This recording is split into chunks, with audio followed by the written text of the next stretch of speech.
tous et bienvenue chez ce bon vieux Renault pour un nouveau Rétro Gaming à Papa. Aujourd'hui consacré à ma grande nostalgie de la PlayStation.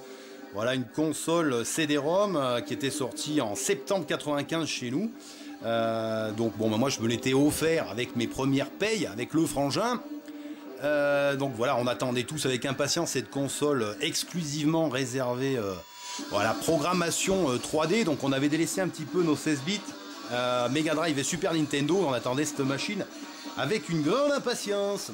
Et puis bien pour le line-up de lancement, on avait eu Ridge Racer, Wipeout, Tekken, Battle Arena Toshiden et le shoot Warhawk, voilà, que j'aime beaucoup. Et puis bien sûr on a découvert d'autres grandes licences par la suite, hein, Crash Bandicoot, Driver, Silent Hill, Spyro le Dragon, qu'est-ce qu'on a vu, Tomb Raider et les grands Resident Evil, hein, voilà l'apparition vraiment des jeux à ambiance, les survival horror. Et puis mention spéciale et surtout record des ventes pour Gran Turismo, qui reste à ce jour le record des ventes avec presque 11 millions d'unités vendues. Donc c'est quand même pas n'importe quoi.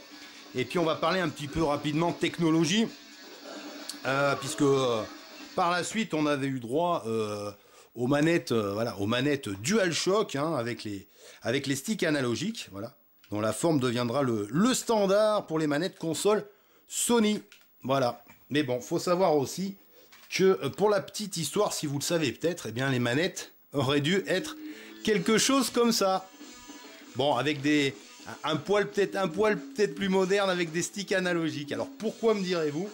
Eh bien tout simplement parce que la PlayStation est le fruit d'un échec, tout simplement, du partenariat entre Nintendo et Sony. Parce que les équipes de Ken Kutaragi à la base avaient conçu le processeur sonore de la Super Famicom. Et puis il travaillait sur le lecteur CD-ROM. Et puis ben le président Nintendo, Hiroshi Yamauchi, va mettre fin au projet en 91. Voilà. Les vieux conservateurs Nintendo n'ont pas voulu du CD-ROM. À mon avis, ça a été un tournant. Ça a quand même été une grossière erreur. Donc bon, ben, tant pis pour eux. Donc, et puis pour Ken Kutaragi, donc le père de la PlayStation, on va faire un petit peu l'historique de ce monsieur. Donc après ses études d'électronique à l'université, eh bien, il va rentrer au département recherche de chez Sony. Donc il va bâtir sa réputation en participant à des projets d'affichage LCD et de caméras numériques. Et puis à la fin des années 80, il comprend le potentiel des jeux vidéo en regardant sa fille jouer sur Famicom. Voilà, donc il va voir sa fille jouer sur la 8-bit Nintendo, et ça va commencer à lui pousser des ailes. Donc il va travailler ensuite sur le processeur sonore de la Super Famicom, puis sur le lecteur CD-ROM. Et puis bien lorsque Nintendo se désolidarise du projet, il va réussir à convaincre son boss chez Sony de développer sa propre console. Et à sa sortie, la PlayStation s'impose face à Sega et à Nintendo. Voilà, tout simplement. Voilà pour l'histoire de ce Ken Kutaragi. Voilà, puis la firme Sony en sort elle-même complètement transformée grâce à ce nouveau projet de console de salon. Bon, puis pour les qualités de cette machine, vous le savez peut-être, si vraiment elle a marché, eh bien c'est parce que tout simplement elle est facile à programmer. Et puis donc son système de licence attire des éditeurs tiers comme Namco, qui sera le premier partenaire de Sony. Voilà, Namco qui très vite va nous faire comme vous le savez, va nous faire les Ridge Racer, les Air Combat, les Tekken, j'en passe et des meilleurs. Donc on a eu toutes ces belles licences et les suites, ces grands jeux d'arcade sur nos PlayStation. Moi c'est ce qui m'avait quand même décidé à acheter la bestiole, hein. C'était vraiment bon pour attirer le chaland. Donc surtout la grosse puissance marketing de Sony, hein, c'est pas nouveau, parce que Sony, ils vendaient déjà des télés, et des téléviseurs et des transistors, donc ils connaissaient bien la musique, et au niveau marketing, c'était quand même pas de la rigolade, hein. Donc ils ont un petit peu écrasé tout le monde aux États-Unis, un petit peu partout, et surtout, ben, c'est ce qui a fait surtout beaucoup de mal à la Saturn de Sega. Donc Nintendo n'arrive pas à endiguer le succès de sa concurrence, et à la fin des années 90, Sony est le leader des fabricants de consoles de jeux vidéo. Et en mars 2005, la société a écoulé 102 millions de machines. Donc c'est quand même assez énorme pour ce fabricant Sony, voilà, qui a attaqué la fabrication de ces machines en décembre 94 à la sortie Il y aura peut-être plus de 3000 jeux, je crois. Peut-être que je me trompe, mais on va dire 3000.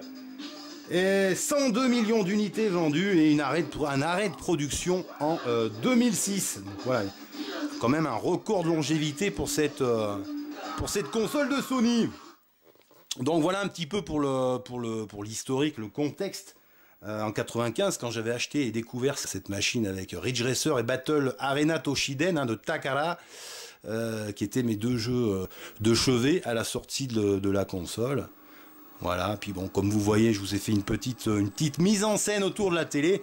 Voilà, des jeux que j'affectionne beaucoup. Bon, c'est surtout des... Comme vous le remarquez, c'est souvent des débuts de licence. Hein, Tomb Raider, Wipeout, Tekken, Need for Speed, Gran Turismo, Driver. Voilà, ça c'est tout des licences qu'on va retrouver, qu'on retrouve encore maintenant sur les consoles modernes de dernière génération. Voilà, et puis bon, ce qui me plaisait surtout beaucoup sur cette console de Sony, eh bien, c'est que très vite, en plus du line-up, on a retrouvé des mois et des mois après, des collections de jeux incroyables. Il y en avait pour tous les goûts, vraiment, des jeux en pagaille et très variés. Déjà, tout simplement, une console, moi, qui m'a fait vraiment aimer et découvrir les grands survival horror, hein, comme le Resident Evil. Voilà pour sa suite. Resident Evil 2. Ah, désolé pour le reflet. On avait aussi Resident Evil 3 Nemesis.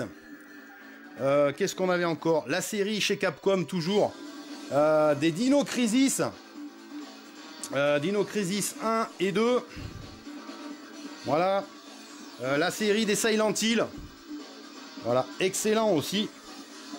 Voilà. Puis pour faire rapide, un petit Alone in the Dark, voilà, de chez Infogrames, ça fait toujours plaisir. Il y avait quand même de quoi faire en survival horror. Puis bon, aussi, on avait eu des FPS, voilà, des premiers FPS 3D. Donc là, comme j'ai à l'écran, j'ai Doom, Exhumed, voilà, deux grands FPS PC qui avaient été traduits sur PlayStation, donc ça faisait plaisir. Sans oublier le tout premier Medal of Honor. Et oui, le tout premier Medal of Honor, on l'avait eu sur PlayStation, les enfants. Quake 2, ID Software, bien que j'avais beaucoup aimé, qui m'avait bien foutu les chocottes, qui était plutôt pas mal fait, et qu'on avait aussi sur Saturn, qui avait été développé chez Sega, c'est le Alien Trilogy, voilà, que je vous conseille dans les FPS. On avait eu aussi d'excellents jeux de sport, hein, donc voilà, chez Konami, les NBA In The Zone, il y avait aussi Total NBA, on avait aussi le tout début des licences, toujours chez Konami, le ISS Pro Evolution Soccer, voilà l'ancêtre, qui était déjà là en 96 ou 97. Et puis alors, ce que j'avais beaucoup aimé, que j'ai découvert sur le tard, eh bien c'est qu'avec la PlayStation, on pouvait redécouvrir des grands hits arcade avec des compilations. Voilà, comme je vous l'avais déjà montré, avec cette compilation Capcom Génération 1, 2, 3, où on retrouve les grands hits Capcom. Je vous laisserai aller voir, j'ai dû faire une vidéo là-dessus. Voilà, avec le Chevalier Arthur, Ghost and Ghost, Super Ghost and Ghost, les 1943, puis des vieux hits, voilà, des vieux hits que l'on connaît bien en arcade. Collection Street Fighter 2. Voilà, toujours Capcom. C'est toujours un plaisir de retrouver Street Fighter 2 arcade sur PlayStation. Bon, bien sûr, les Alpha 2 et Alpha 3. Voilà, des grands jeux d'arcade. Mortal Kombat, grande licence Midway. Voilà, avec ce Mortal Kombat Trilogy.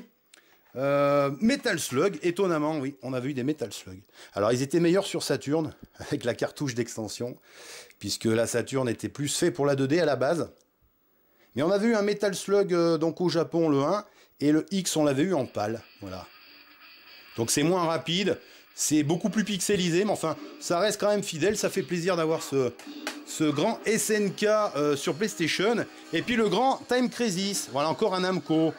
Voilà, qu'on pouvait jouer avec un pistolet que je n'ai pas malheureusement. Voilà, et puis pour finir, mention spéciale pour un très grand shoot que j'aime beaucoup. Un shoot 3D de chez Taito qui est Raystorm. Voilà, que je vous conseille. Un jeu de combat que j'aime beaucoup, presque plus que Tekken. Eh bien, c'est toujours chez Namco, c'est sous Blade. Voilà, médiéval japonais, j'adore. Arcade pur. Et puis surtout, le grand Oddworld. Voilà, l'Odyssée d'Abe. Alors ça, c'est un jeu, je vous ferai peut-être une vidéo. Un jeu de plateforme action réflexion qui est tout bonnement splendide. Graphiquement, tout ce que vous voulez, techniquement, c'est de la grosse balle. Voilà, on en reparlera certainement sur Rétro Gaming à Papa. Bon ben voilà, je crois que j'ai tout dit. Je vous remercie de m'avoir suivi pour cette vidéo nostalgie sur la PlayStation. Et Renault vous dit à très bientôt pour un nouveau Rétro Gaming à Papa. Salut!